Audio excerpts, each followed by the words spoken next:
Chapter 16, Happy Graduation. May turned to June, and Aesop Elementary buzzed with excitement. Fifth grade graduation was a day away, and everyone wanted to celebrate. In honor of the occasion, Mr. Halfnote composed a special arrangement of Happy Days Are Here Again for armpit, washboard, and Burmese speckled guinea pig. Cook baked a triple-layer chocolate crawfish cake with words, "Oh, joy," piped across the top in red frosting.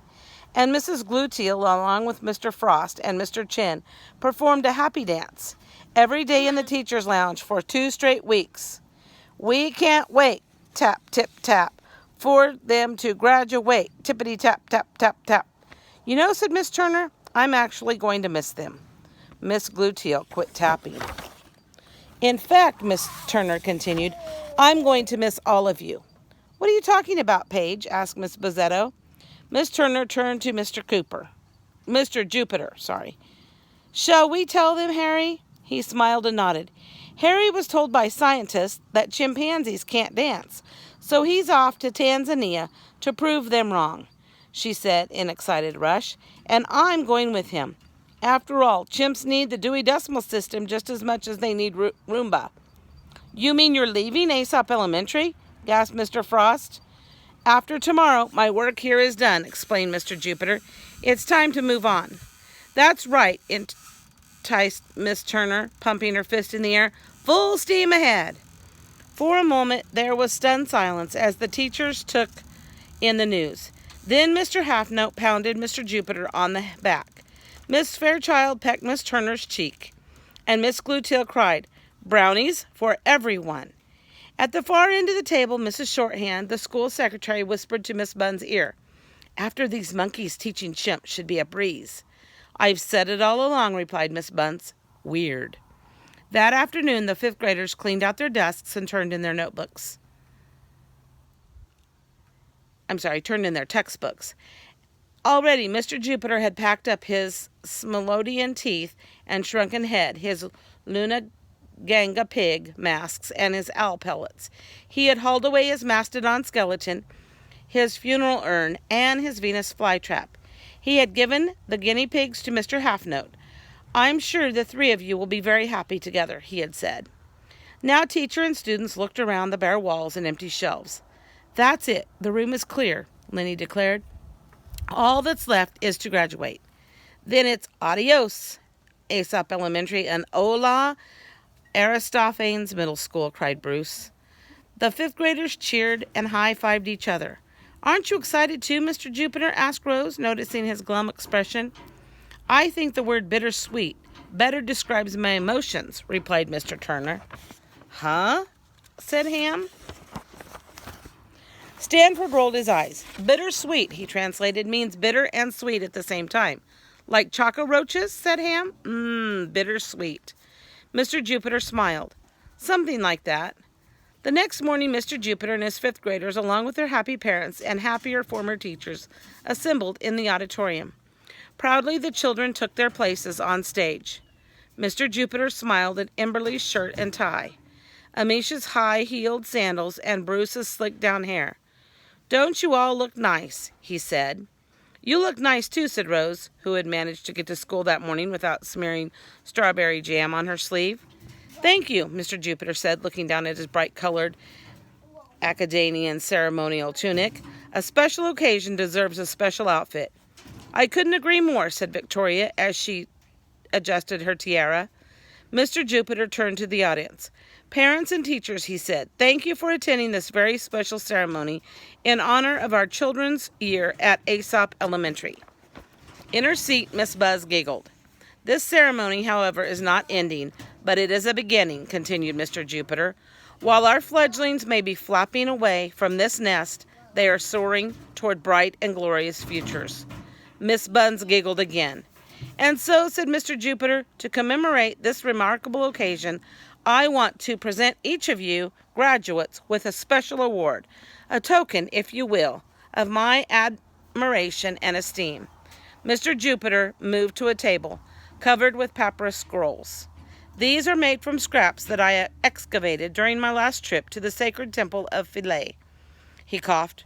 "Trying to clear that lump is going that was growing in his throat, he added, I crafted them with my own 2 hands, especially for my students. Mr. Jupiter looked at Miss Turner. Paige, will you help me? Certainly, Harry, she said. Stand behind the table. She handed him the first scroll. Hamilton sandwich, Mr. Jupiter called out. Ham stepped forward. Ham, I present you with Gastronomic Philosophy Award, said Mr. Jupiter, giving him the scroll. Ham turned to Stanford. The Science of Good Eating, translated Stanford. You've just received the Science of Good Eating Award. Oh, said Ham. From the audience, Mr. Sandwich shouted, Can you hold your scroll a bit higher, Hammy? Flash. Now, can you and Mr. Jupiter shake hands? Flash. Cheese, Miss Sandwich hollered out. Ham pulled a round of cheddar from his pocket. Flash. Then, glowing with pride and blinking rapidly, Ham groped his way back to his seat. Miss Turner handed out the next scroll. Rachel Piffle, called out Mr. Jupiter. Rachel stepped forward. Mr. Jupiter smiled. Rachel, he said, I am pleased to present you with the award for the most eloquent use of monosyllables. Pfft, said Rachel. Pfft. She accepted her scroll and suddenly, unexpectedly, flung her arms around Mr. Jupiter. Pfft, she said again. And then she whispered, I'll miss you, Mr. Jupiter. Breaking away, she rushed back to her seat. Mr. Jupiter slumped and ran the sleeve of his silk tunic over his eyes. Harry, said Miss Turner, are you able to continue? Mr. Jupiter squared his shoulders. I faced monsoons, typhoons, and man-eating raccoons, he replied. I can get through this. Taking the next scroll, he said in a voice that still cracked a bit, This year, the Dodectrodon Award for Advanced Mathematical Studies goes to... Stanford stirred in his chair, preparing to rise. Calvin Tallywong, announced Mr. Jupiter. Calvin, cried Stanford.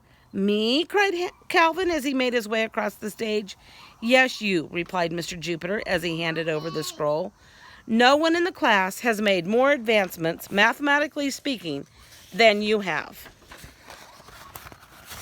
That's my boy, shouted Mr. Tallywong from the audience. Get serious, snorted Miss Binet under her breath. I'll be speaking to the principal about this. On stage, Mr. Jupiter was ready to give the next award. Stanford Binet, he called. Sulkily, Stanford came forward. Stanford, said Mr. Jupiter, you are indeed a stellar student. But there is one area in which you have truly excelled. That's why I am presenting you with the ELTIEP award. The other students looked confused. The award, what award? Ham finally asked. The Excellence in Language Translation, Interpretation, Explanation, and Patience Award. Translated Stanford excitedly. Can you believe it? Me? The ELTIEP. That's my boy, shouted Miss Binet from the audience. Let me take pictures for you, offered Mr. Sandwich. Flash, flash, flash. Bruce was next. He received the Rubber Chicken Award for humor. Emberly received the Solver of Enigmas and Catastrophe Awards, and Ashley A. and Ashley B. each received an award for the most cheerful.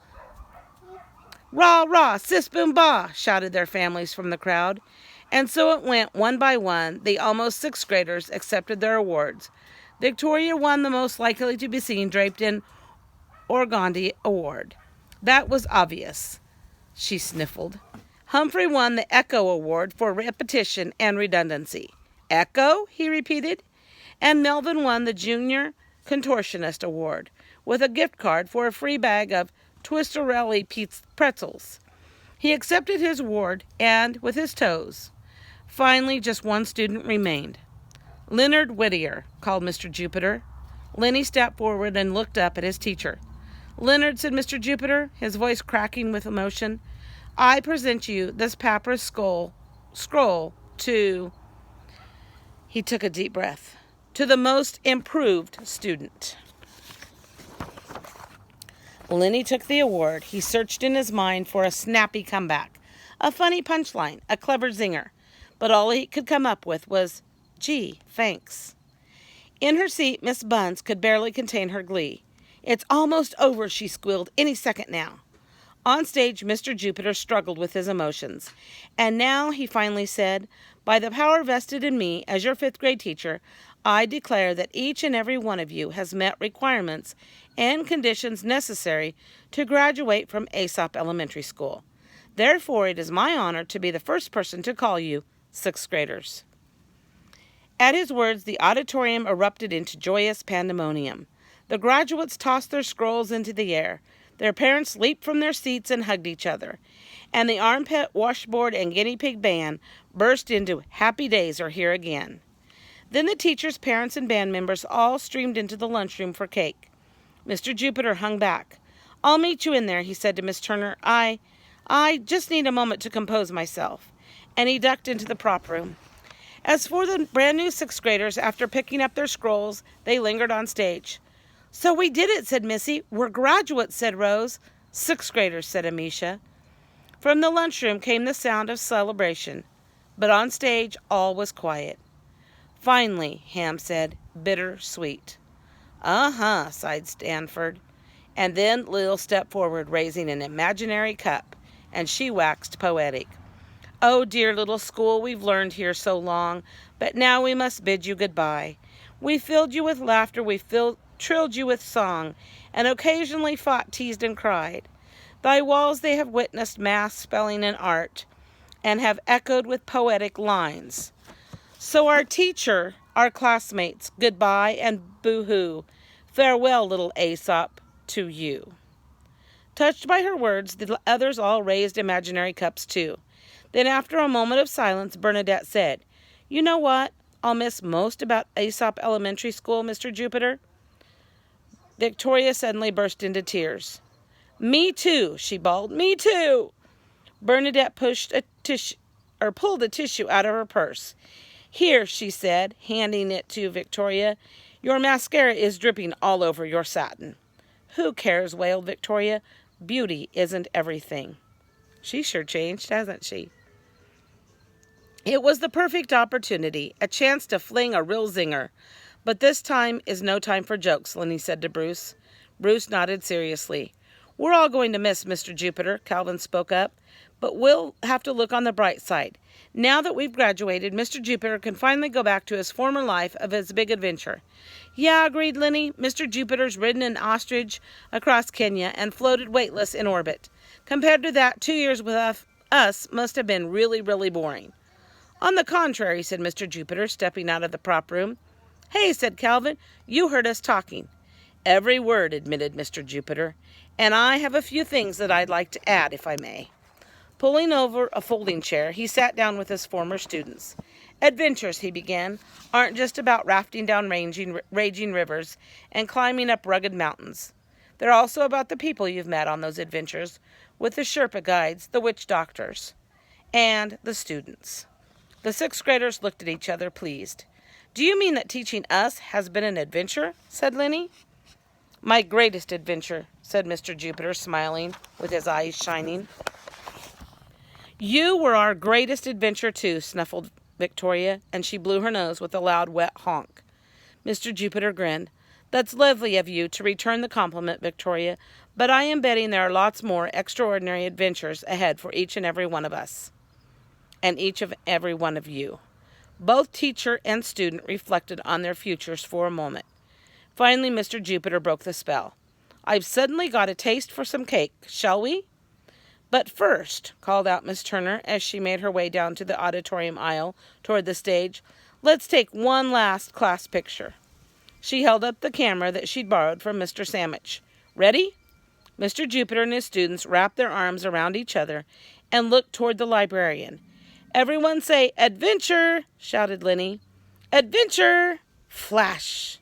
Mr. Jupiter laughed. Look out, Aristophanes Middle School, here they come. The moral of this chapter is, do boldly what you do at all. Do boldly what you do at all. Tell me what you think that chapter means in that moral. Write your summary, and I hope you enjoyed the fabled fifth graders of Aesop Elementary School.